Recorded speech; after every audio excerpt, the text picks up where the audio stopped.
বিসমিল্লাহির রহমানির রহিম। ন্যাশনাল কলেজে অনলাইন ভিত্তিক শিক্ষা কার্যক্রমে তোমাদের স্বাগতম। প্রিয় শিক্ষার্থীবৃন্দ, আশা করছি বর্তমান এই করোনাকালীন সময়ে সরকারের দেওয়া সকল স্বাস্থ্যবিধিগুলো মেনে তোমরা সুস্থ আছো। প্রিয় শিক্ষার্থীবৃন্দ, আজ আমি তোমাদেরকে জীববিজ্ঞান দ্বিতীয় পত্রের চতুর্থ অধ্যায় মানব শারীরতত্ত্ব অর্থাৎ হিউম্যান ফিজিওলজি হতে রক্ত সঞ্চালন নিয়ে আলোচনা করব। গত ক্লাসে আমি উক্ত অধ্যায় হতে যে আলোচনা করেছিলাম তা নিশ্চয়ই তোমাদের মনে আছে। সেখানে ছিল রক্ত কি, রক্তের উপাদানগুলো নিয়ে আলোচনা করেছিলাম, তাদের বৈশিষ্ট্য, রক্তের উপাদানগুলোর কাজ এবং 3 প্রকার রক্তকণিকার মধ্যে পার্থক্য, আর ছিল রক্ততঞ্চন প্রক্রিয়া। শিক্ষার্থীরা, আজ আমি তারই ধারাবাহিকতায় উক্ত অধ্যায় থেকে সৃজনশীল প্রশ্নে জ্ঞানমূলক ও অনুধাবন অংশটুকু আলোচনা করব, যা বিগত বছরে অনেকবার এসেছিল। তো শিক্ষার্থীরা, তাহলে শুরু করা যাক। প্রথমেই আমি আসছি হ্যাপারিন কি। তোমাদেরকে আমি বলেছিলাম যে আমাদের দেহে যখন রক্ত থাকে তখন সেই রক্তটা তরল অবস্থায় থাকে, কারণ হ্যাপারিন দেহে থাকার কারণে রক্তকে জমাট বাঁধতে দেয় না, সেজন্যই আমাদের দেহে রক্তটা তরল থাকে। তাহলে এখন আবারও বলছি হ্যাপারিনটা কি। হ্যাপারিন হলো রক্তের মাস্ট কোষ ও বেসোফিল নিঃসৃত এক প্রকার প্রোটিন, যা রক্তনালীর ভেতরে রক্ত তঞ্চনে বাধা দানকারী হিসেবে কাজ করে। তো শিক্ষার্থীরা, এই কারণেই কিন্তু রক্ত আমাদের দেহে থাকা অবস্থায় জমাট বাঁধে না। এবার আসা যাক রক্ত তঞ্চন প্রক্রিয়া কি, অর্থাৎ রক্ত জমাট বাঁধা কি। এটা আমি গত ক্লাসে বিস্তারিত আলোচনা করেছিলাম। এখন আমি জ্ঞানমূলক হিসাবে প্রশ্নটা আবারও বলছি যে রক্ত তঞ্চন কি। দেহের কোথাও কোথাও যদি ক্ষত সৃষ্টি হয়, ফলে দেখা যাবে কোনো ক্ষত সৃষ্টির ফলে কোনো রক্তবাহিকায় এন্ডোথেলিয়াম ক্ষতিগ্রস্ত হলে রক্তপাত হয়।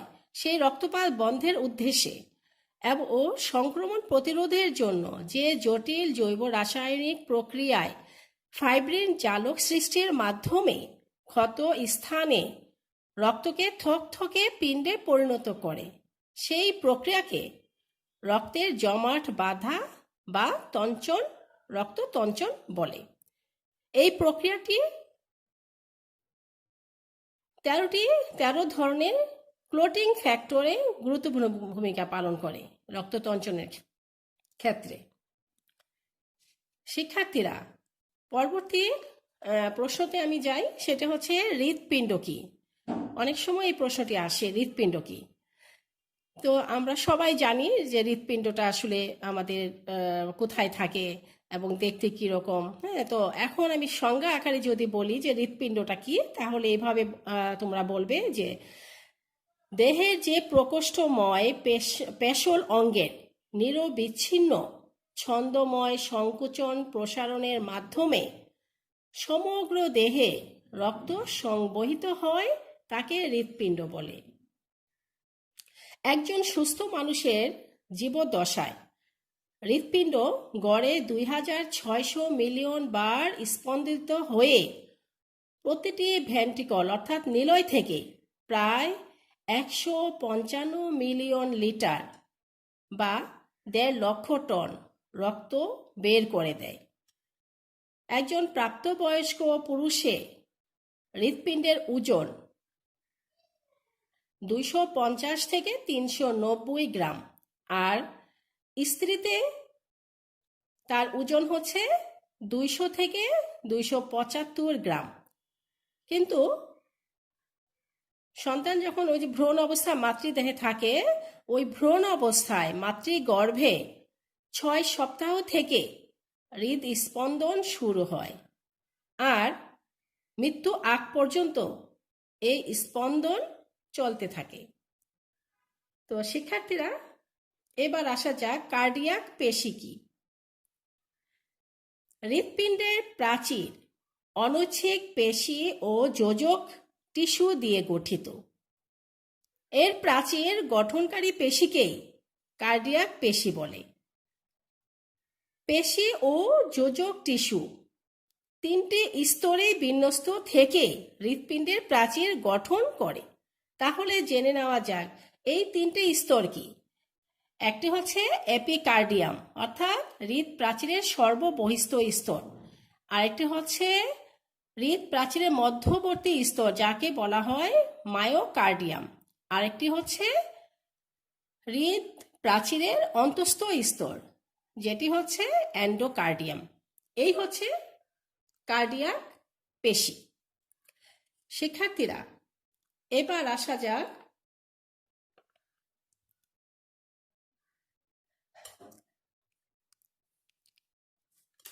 হৃদ স্পন্দন কি। হৃৎপিণ্ডের সংকোচন ও প্রসারণের ফলে রক্ত দেহের ভেতরে গতিশীল থাকে। একজন প্রাপ্তবয়স্ক মানুষে বিশ্রামরত অবস্থায় প্রতি মিনিটে 70 থেকে 80 বার হৃদ স্পন্দন ঘটে। হৃৎপিণ্ডের সংকোচন প্রসারণের ফলে হৃদ স্পন্দন হয়ে থাকে। হৃৎপিণ্ডের এ সংকোচন ও প্রসারণকে যথাক্রমে সিস্টল ও ডায়াস্টল বলে।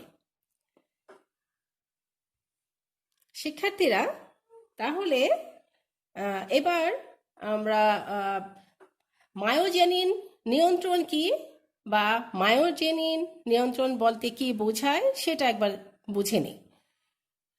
তো শিক্ষার্থীরা খেয়াল করো, মানুষ সহ বিভিন্ন স্তন্যপায়ী প্রাণীর হৃৎপিণ্ড স্বয়ংক্রিয়ভাবে সংকুচিত ও প্রসারিত হয়ে সমগ্র দেহে রক্ত সঞ্চালন ঘটায়। এর ফলে প্রচণ্ড গতিতে দেহে রক্ত প্রবাহিত হয়।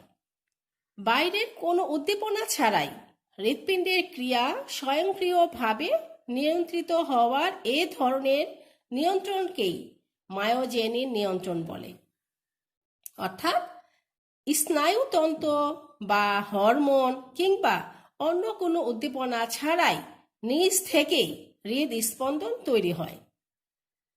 কোনো স্তন্যপায়ী প্রাণীর হৃৎপিণ্ড তার দেহ থেকে বিচ্ছিন্ন করে যদি আমরা অক্সিজেন সমৃদ্ধ লবণ দ্রবণে 37 ডিগ্রি সেলসিয়াস তাপমাত্রায় রেখে দিই, তাহলে দেখা যাবে যে বাইরে কোনো উদ্দীপনা ছাড়াই বেশ কিছু সময় পর্যন্ত এই হার্টবিট চলতে থাকবে। প্রকৃতপক্ষে হৃৎপিণ্ডের প্রাচীরের কিছু রূপান্তরিত হৃৎপেশি মায়োজেনিন প্রকৃতির জন্য দায়ী। হৃৎপিণ্ডের এই বিশেষ ধরনের পেশিগুলোকেই সম্মিলিতভাবে সংযোগী টিস্যু বা জাংশন টিস্যু বলে থাকি আমরা। তো হৃৎপিণ্ডের সংযোগকারী টিস্যুগুলো হচ্ছে 4 ধরনের, যেমন sino atrial node, atrioventricular node, bundle of His, Purkinje তন্তু।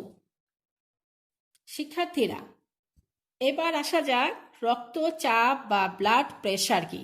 তোমরা সকলেই ব্লাড প্রেশার নামটি শুনেছ এবং এটার সাথে আমরা বেশ ভালোভাবে এর পরিচিত।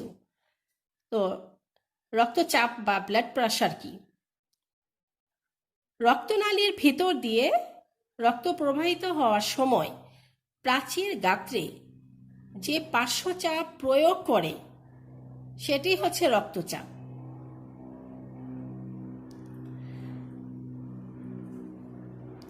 তো হৃৎপিণ্ডের বিশেষত ভেন্ট্রিকল অর্থাৎ নিলয়ের সংকোচনের ফলে রক্ত ধমনীর মধ্য দিয়ে অব্যাহতভাবে বহমান থাকে। ভেন্ট্রিকলের সংকোচন অবস্থায় রক্তচাপ বেশি থাকে আর এই চাপকে বলা হয় সিস্টোলিক চাপ। আর ভেন্ট্রিকলের প্রসারণের সময় রক্তচাপ সর্বনিম্ন পর্যায়ে নেমে আসে, একে বলা হয় ডায়াস্টোলিক চাপ। একজন সুস্থ প্রাপ্তবয়স্ক মানুষের স্বাভাবিক সিস্টোলিক চাপ হচ্ছে 110 থেকে 120 মিলিমিটার পারদ স্তম্ভ। আর স্বাভাবিক ডায়াস্টলিক চাপ হচ্ছে 70 থেকে 80 মিলিমিটার পারদ স্তম্ভ। রক্ত স্বাভাবিক সীমার উপরে থাকলে তাকে আমরা উচ্চ রক্তচাপ বলি, আর স্বাভাবিক সীমার নিচে থাকলে তাকে আমরা নিম্ন রক্তচাপ বলি। মানুষের রক্তচাপ মাপার যন্ত্রকে কি বলা হয়? স্ফিগমোম্যানোমিটার।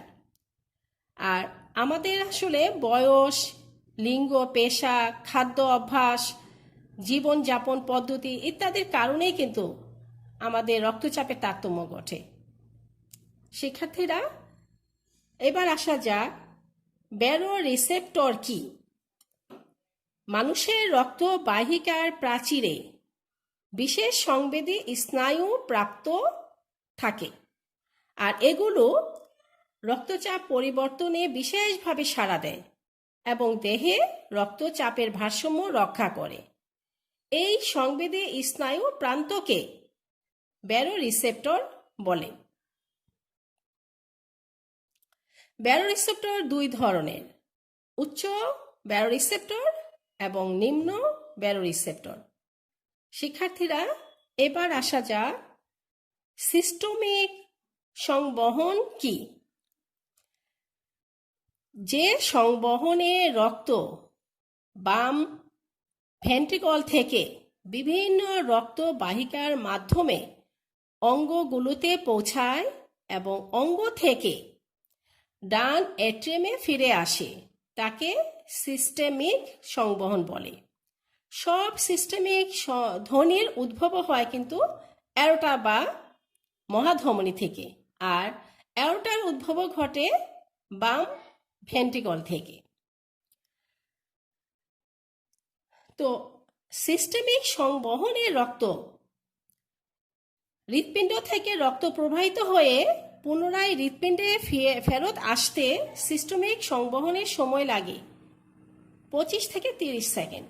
সিস্টেমিক সংবহনে রক্ত দেহকোষের চারপাশে অবস্থিত কোষিক জালিকা অতিক্রমকালে কোষে অক্সিজেন, খাদ্য, সার সহ প্রয়োজনীয় দ্রব্যাদি সরবরাহ করে এবং একই সাথে কোষে সৃষ্ট কার্বন ডাই অক্সাইড, রেচন পদার্থ ইত্যাদি কোষ থেকে অপসারিত করে। শিক্ষার্থীরা, এবার আসা যাক পালমোনারি বা ফুসফুসীয় সংবহন কি, অর্থাৎ পালমোনারি সার্কুলেশন কি। যে সংবহনে রক্ত হৃৎপিণ্ডের ডান ভেন্ট্রিকল থেকে ফুসফুসে পৌঁছায় এবং ফুসফুস থেকে বাম অ্যাট্রিয়ামে ফিরে আসে তাকে পালমোনারি বা ফুসফুসীয় সংবহন বলে।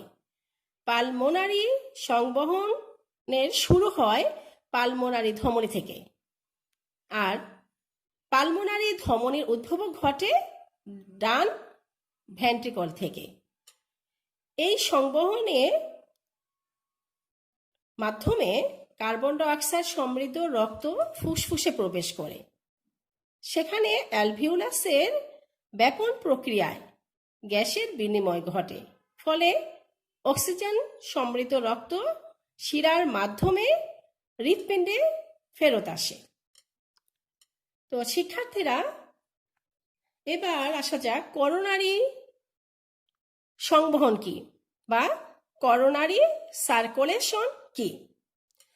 দেহে রক্ত সংবহনের মূল চালিকা শক্তি হিসাবে আমৃত্যু যে অঙ্গটি রক্তের মাধ্যমে সমগ্র দেহের প্রতিটি কোষে অক্সিজেন ও পুষ্টি সরবরাহ করে সেটি হৃৎপিণ্ড। আর হৃৎপিণ্ডের নিজের জন্য ও পুষ্টি এবং অক্সিজেনের প্রয়োজন হয়। এই চাহিদা পূরণ হয় করোনারি সংবহনের মাধ্যমে। তো হৃৎপিণ্ডে হৃৎপেশিতে রক্ত সঞ্চালনকারী সংবহনকে করোনারি রক্ত সংবহন বলে।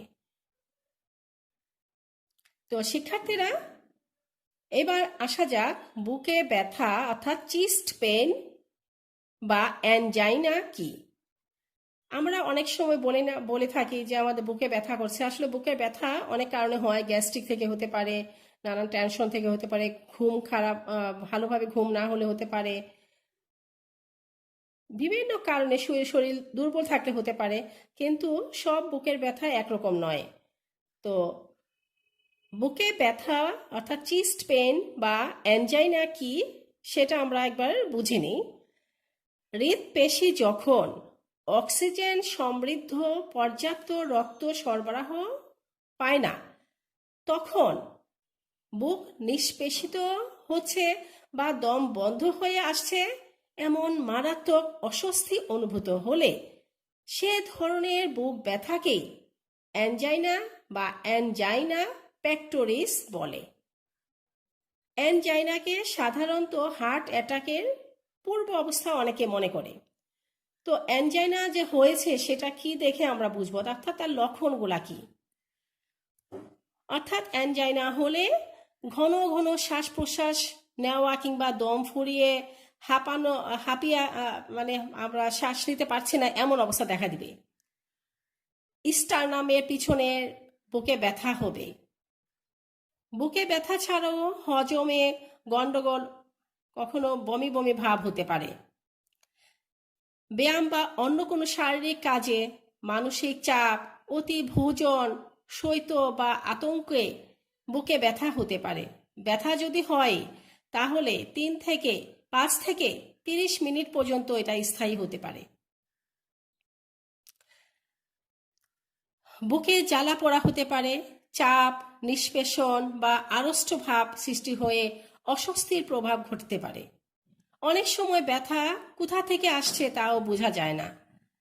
অ্যানজাইনা হলে গলা, কাঁধ, চোয়াল, বাহু, পিঠ, এমনকি দাঁতেও ব্যথাটা ছড়াইতে পারে।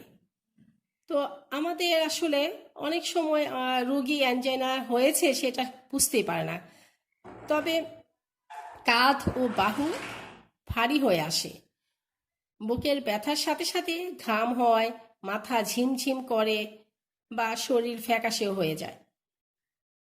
রোগী চিন্তান্বিত থাকবে, মাথা ঝুলে থাকবে, সারাদিন দুর্বল ও পরিশ্রান্ত থাকে এমন, এবং তখন সহজ কাজও অনেক সময় কঠিন মনে হবে। এইগুলোই হচ্ছে অ্যানজাইনার লক্ষণ। তাহলে আমরা কি করতে পারি সেক্ষেত্রে? অনেক সময় আসে যে অ্যানজাইনার লক্ষণ ও প্রতিকারগুলো নিয়ে আলোচনা করো। তা সেই ক্ষেত্রে আমরা লক্ষণগুলো জানলাম, করণীয় অর্থাৎ কন্ট্রোলগুলো আমরা একটু জেনে নেই। সুস্বাস্থ্যের অধিকারী হওয়া অথবা সেটাকে যদি আমরা ধরে রাখি তাহলে অ্যানজাইনা প্রতিরোধের একটি প্রধান উপায় হতে পারে। এই জন্য কিছু সময় বিশেষ গুরুত্বের সাথে আমাদের কিছু নিয়মগুলো পালন করা উচিত। কিছু সময় আছে আমরা যেটা আমাদের কিছু কিছু সময়গুলো আমাদের নিয়ন্ত্রণের মধ্যে থাকে না। যেমন আমাদের বয়স হলে, কখনো লিঙ্গভেদ, যাদের হৃদরোগ আছে, যাদের অ্যানজাইনার পারিবারিক ইতিহাস আছে, তাদের ক্ষেত্রে অবশ্যই এটা তেমন একটা নিয়ন্ত্রণে থাকে না। তো যেসব বিষয়গুলো আমাদের কন্ট্রোলে আছে, আমরা চেষ্টা করলে পারবো, তার মধ্যে আছে যেমন হাঁটা চলা বা ব্যায়াম করা, স্থূলতা আমরা যদি প্রতিরোধ করতে পারি, সুষম এবং আমাদের হৃদরোগের জন্য দায়ী যে খাবারগুলো সেগুলো যদি আমরা পরিহার করতে পারি, রক্তচাপ ও কোলেস্টেরল নিয়ন্ত্রণ রাখতে পারি, ডায়াবেটিস প্রতিরোধ বা নিয়ন্ত্রণে রাখার চেষ্টা করতে পারি, ধূমপান অভ্যাস থাকলে সেটা ত্যাগ করতে পারি, মদ পানের অভ্যাস থাকলে সেটা যদি বাদ দিতে পারি, এবং বছরে একবার সম্ভব হলে সম্পূর্ণ শরীরকে চেক আপ করিয়ে নিতে পারি, তাহলে আমরা অনেকটাই অ্যানজাইনা থেকে মুক্তি পাব। শিক্ষার্থীরা, এবার আসা যাক হার্ট অ্যাটাক কি। রক্ত জমাট বাঁধার কারণে করোনারি ধমনীর লুমেন অর্থাৎ গহ্বর সম্পূর্ণ বন্ধ হয়ে গেলে হৃদপেশিতে পুষ্টি ও অক্সিজেন সমৃদ্ধ রক্তের সরবরাহ বন্ধ হয়ে যায়। ফলে আমাদের হৃৎপেশি ধ্বংস হয়, অনেক সময় মরে যায় এবং মারাত্মক পরিস্থিতিরও সৃষ্টি হয়। এই অবস্থার নামই হচ্ছে হার্ট অ্যাটাক বা মায়োকার্ডিয়াল বা ইনফার্কশন। আর ইনফার্কশন অর্থ হচ্ছে অপর্যাপ্ত রক্ত প্রবাহের কারণে টিস্যুর মৃত্যু। তো শিক্ষার্থীরা অনেক সময় আসে যে হার্ট অ্যাটাকের লক্ষণ কি, আমরা কিভাবে বুঝবো যে আমাদের মানে পূর্ব লক্ষণটা কি হতে পারে। করোনারি ধমনীতে অনেক সময় কোলেস্টেরল জাতীয় পদার্থ জমা হওয়া থেকেই হার্ট অ্যাটাক হয়ে থাকে। তো অনেক দিন ধরে যদি এরকম অবস্থা অতিবাহিত হয়, তো এক সময় দেখা যাবে যে বিভিন্ন লক্ষণগুলো তার আগে কিছুটা দেখা দিবে।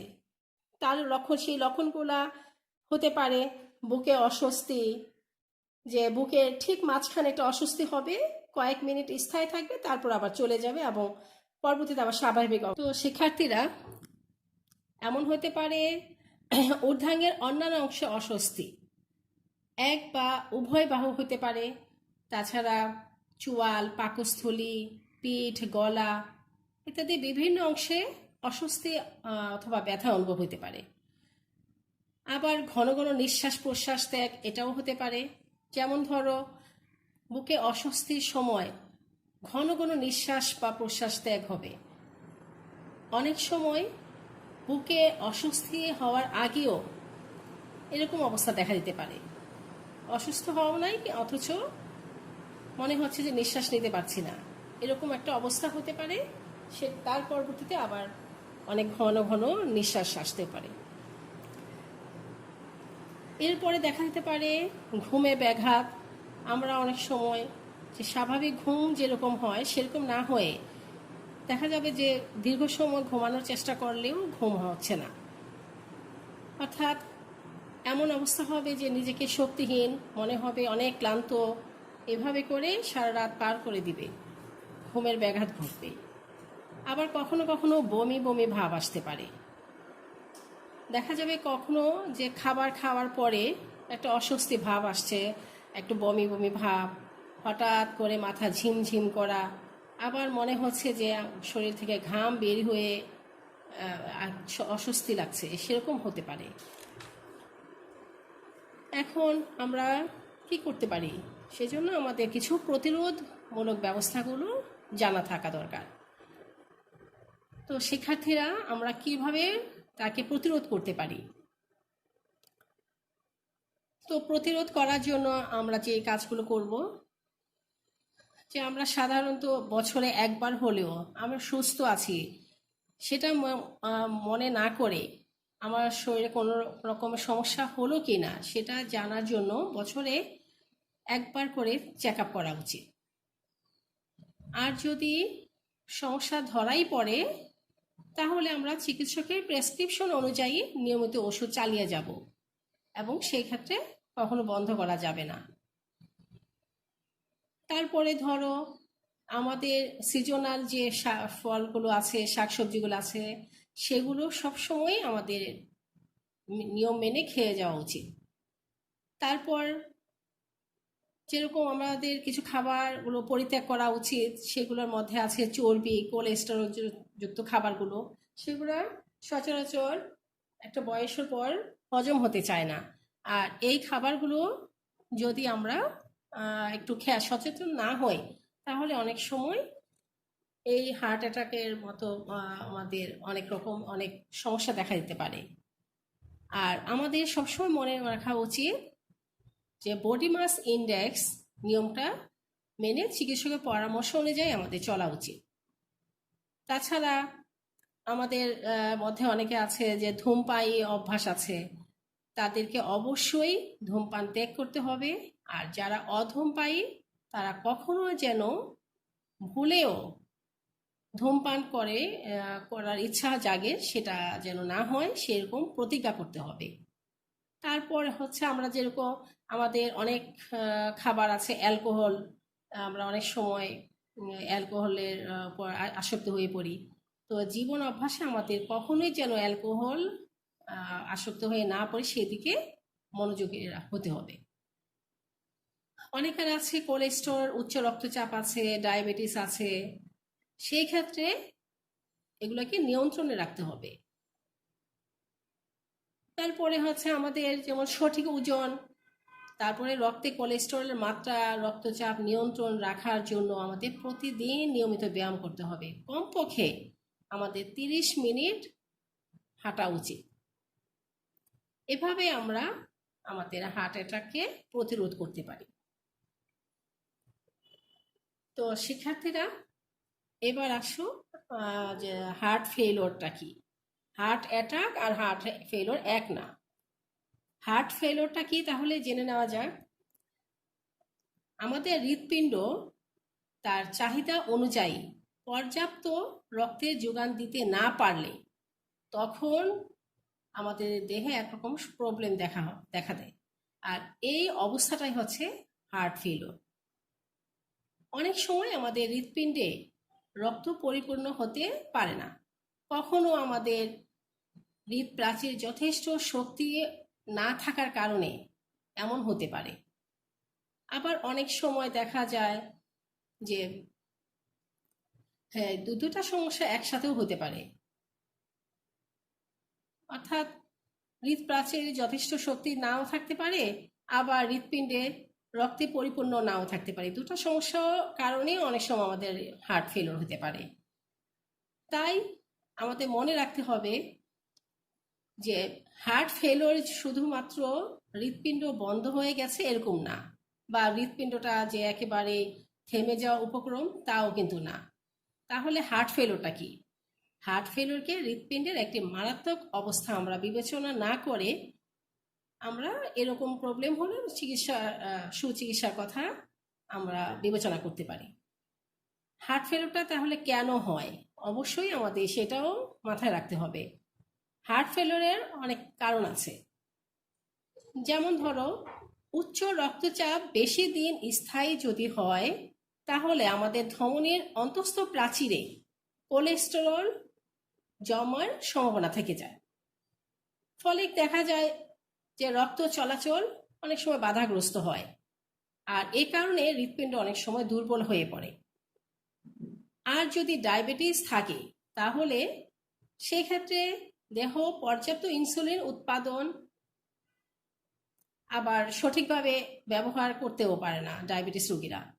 এ কারণে অনেক সময় ধীরে ধীরে হৃৎপেশি ও হৃৎপেশি তোমার হৃৎপিণ্ডের বাহ্যিক বাহিকাগুলো অনেক সময় দুর্বল হয়ে পড়ে। সেক্ষেত্রেও হার্ট ফেলিওর ঘটতে পারে।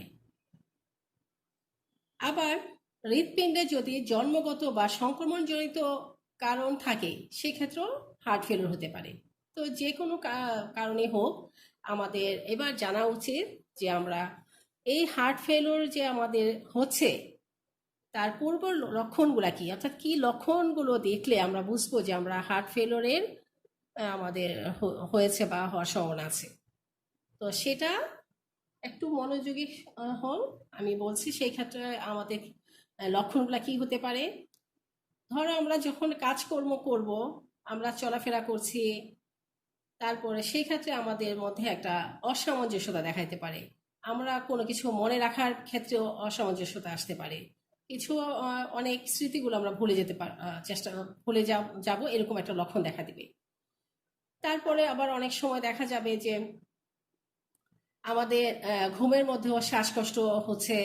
আবার অনেক সময় দেখা যাবে যে স্বাভাবিকভাবে ঘুম না আসার কারণে আমাদের মাথার নিচে দু একটা বালিশ বেশি দিলে আমাদের শ্বাসকষ্টটা কমে যাবে, আর না দিলে যেমন শ্বাসকষ্ট বাড়তে থাকবে, সেটাও একটা লক্ষণ হতে পারে। তারপরে আবার অনেক সময় দেখা যায় যে আমাদের কাশির সাথে যখন মিউকাস বের হয়, ওই মিউকাসটা অনেক সময় সাদা বা গোলাপি রঙের হতে পারে, রক্ত মাখায় হতে পারে, সেটাও একটা লক্ষণ হতে পারে। আবার অনেক সময় দেখা যাবে শরীরের বিভিন্ন জায়গার টিস্যুতে তরল জমে ফুলে উঠছে।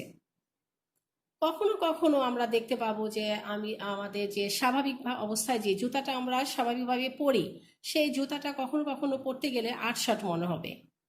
আবার খেয়াল করলে দেখা যেতে পারে পা গোড়ালি, তারপর উদর, যকৃৎ, পায়ের পাতা এগুলো অনেক সময় স্ফীত হয়ে যায়। তারপরে আমরা যে প্রতিদিন কাজ করি সেই কাজের মধ্যে অনেক সময় কেমন একটা ক্লান্তি ভাব আসবে। তারপরে আমরা প্রত্যহ দিনের যে কাজগুলো নিয়মিত আমরা করে থাকি, যেমন আমরা ঘর থেকে বের হই বিভিন্ন রকমের কেনাকাটা করার জন্য, অনেক সময় আমাদের প্রতিদিনই কম বেশি সিঁড়িতে ওঠানামা করতে হয়। তারপর কোনো কিছু যদি আমরা ভারী জিনিস বহন করি, অথবা আমরা একটু চেষ্টা করি, একটু বেশি হাঁটতে আমাদের খুব অস্বস্তি লাগবে, অনেক ক্লান্তি ভাব লাগবে, মনে হবে যে অনেক অনেক বেশি হেঁটে ফেলছি। আসলে সেটা হার্ট ফেলোরের একটা লক্ষণ। আর আমরা কোনো কিছু খাওয়ার পরে সবসময় মনে হবে যে পেট মনে হয়, খাবার আগেই অনেক সময় পেট ভরা মনে হবে, আবার কখনো কখনো খাবার পরে বমি বমি ভাব আসবে। আবার কখনো কখনো স্পন্দনটা এত দ্রুত হবে, মনে হবে যেন হৃৎপিণ্ড এক অদ্ভুত প্রতিযোগিতায় নেমেছে। এই ধরনের লক্ষণগুলো আমরা খেয়াল করে বুঝতে পারবো। আর এগুলোই হচ্ছে হার্ট ফেলোরের পূর্ব শর্ত। তো শিক্ষার্থীরা, তো হার্ট ফেলোরের প্রতিকার আমরা কি করতে পারি? প্রতিকারের ক্ষেত্রে অবশ্যই আমাদের সেটাও জানা উচিত। তো জীবনযাপন পদ্ধতির আমাদের পরিবর্তন আনা উচিত, অর্থাৎ চিকিৎসক এর পরামর্শ অনুযায়ী আমাদের খাদ্য তালিকাগুলো নিয়মিত মেনে চলা উচিত। যেগুলো আমাদের খাওয়া উচিত নয় সেগুলাকে পরিহার করা উচিত। ঔষধ গ্রহণ করা উচিত। হার্ট ফেলোরের ধরন দেখে চিকিৎসকরা আমাদেরকে যে ওষুধগুলো দিবেন সেগুলোকে আমাদের অবশ্যই নিয়মিতভাবে সেবন করতে হবে, আর নির্দিষ্ট সময় পর্যন্ত সেটাকে মেনে চলতে হবে। আমাদের আরও মনে রাখতে হবে, হার্ট ফেলোয়ারের প্রতিকারের ক্ষেত্রে আরও কিছু নিয়ম মেনে চলা উচিত। সেটা যেমন হার্ট ফেলোয়ার যেন আমাদের খারাপই দিকে মন না দেয়, সেদিকে অবশ্যই আমাদের সচেতন থাকতে হবে। যেমন আমাদের শরীরের ওজন বেড়ে গেল কিনা, আমাদের দেহে কোথাও পানি জমে যাচ্ছে কিনা, বা কোথাও টিস্যু ফুলে উঠেছে কিনা, সেগুলো আমাদের নিয়মিত খেয়াল রাখতে হবে। তারপরে আমাদের ওজনটা নিয়মিত মাপা উচিত, এবং সেই ওজনটা রেকর্ড রেখে চিকিৎসকে আমাদের সেই ওজনের রেকর্ডটা জানানো উচিত। তো এভাবে আমরা হার্ট ফেলোর প্রতিকার করতে পারি। শিক্ষার্থীরা, এবার আসা যাক পেসমেকার কি। পেসমেকার হলো অসুস্থ আর দুর্বল হৃৎপিণ্ডে বিদ্যুৎ তরঙ্গ সৃষ্টি করে স্বাভাবিক স্পন্দন হার ফিরিয়ে আনা এবং নিয়ন্ত্রণের উদ্দেশ্যে বুকে বা উদরের চামড়ার নিচে স্থাপিত ছোট এক ধরনের যন্ত্রকে পেসমেকার বলে। দেহকে সুস্থ, সবল ও সক্রিয় রাখতে হলে হৃৎপিণ্ডের সুস্থতা বজায় ও নিয়ন্ত্রণ রাখার জন্য আমরা পেসমেকার ব্যবহার করে থাকি। তো শিক্ষার্থীরা, এবার আসা যাক ওপেন হার্ট সার্জারি কি। এটা অবশ্যই তোমরা শুনেছ, আমি এটা নিয়ে একটু আলোচনা করছি। ওপেন হার্ট সার্জারি হচ্ছে এটা এক ধরনের শল্য চিকিৎসকগণ যখন রোগীর বুক কেটে উন্মুক্ত করে হৃৎপিণ্ডে অস্ত্রোপচার সম্পন্ন করে, তখন সেই প্রক্রিয়াটাকে বলা হয় ওপেন হার্ট সার্জারি। এটা একটা বড় শল্য চিকিৎসামূলক প্রক্রিয়া, কারণ যার মাধ্যমে হৃৎপিণ্ড সংক্রান্ত অনেক জটিল সমস্যা ও রোগ মুক্তির উদ্যোগে এটা গ্রহণ করা হয়। যখন সব চিকিৎসা করার পরেও হৃৎপিণ্ডে বড় ধরনের সমস্যা থেকে যায়, তখনই এই শল্য চিকিৎসকগণ ওপেন হার্ট সার্জারি করার চিন্তা ভাবনা করেন। আর এভাবে কারণ বড় ধরনের সমস্যা থেকে গেলে তখনই ওপেন হার্ট সার্জারি ছাড়া আর কোনো উপায় থাকে না, তাই সেক্ষেত্রে কেবলমাত্র ওপেন হার্ট সার্জারি করা হয়। তো শিক্ষার্থীরা, অ্যাঞ্জিওপ্লাস্টি নাম তোমরা শুনেছ। এবার আসা যাক অ্যাঞ্জিওপ্লাস্টি কি। আমাদের দেহে আমরা অনেক কারণে বড় ধরনের অস্ত্রোপচার করে থাকি, কিন্তু বড় ধরনের অস্ত্রোপচার না করে হৃৎপিণ্ডের সংকীর্ণ লোমেন গহ্বর, এই লোমেন গহ্বর যুক্ত বা আমাদের দেহের হৃৎপিণ্ড রুদ্ধ হয়ে যাওয়া করোনারি ধমনী পুনরায় প্রশস্ত লোমেনযুক্ত বা উন্মুক্ত করার যে পদ্ধতি, সেই পদ্ধতিকে অ্যাঞ্জিওপ্লাস্টি বলা হয়। অ্যাঞ্জিওপ্লাস্টির উদ্দেশ্য হচ্ছে সরু বা বন্ধ হয়ে যাওয়া লোমেনের ভিতর দিয়ে হৃৎপিণ্ডে পর্যাপ্ত পরিমাণ অক্সিজেন সরবরাহ নিশ্চিত করে হৃৎপিণ্ড ও দেহকে সচল রাখা। তাই আমাদের বুকে ব্যথা অর্থাৎ অ্যানজাইনা যাকে বলি, হার্ট ফেইলিওর, হার্ট অ্যাটাক ইত্যাদি নানান মারাত্মক রোগ থেকে মুক্তির সহজ উপায়ই হলো এই অ্যাঞ্জিওপ্লাস্টি। ডাক্তার অ্যান্ড্রেস গ্রয়েনজিঙ্ক 1977 খ্রিস্টাব্দে জার্মান কার্ডিওলজিস্ট ছিলেন উনি সর্বপ্রথম এই পদ্ধতিটা প্রয়োগ করেন এবং সফল হন। এই অ্যাঞ্জিওপ্লাস্টি করলে আমাদের অনেক উপকারিতা আছে। যেমন আমাদের করোনারি আমরা জানি যে করোনারি হচ্ছে হৃদরোগের একটি অন্যতম প্রধান রোগ সৃষ্টি হয় এই আমাদের করোনারি ধমনীতে।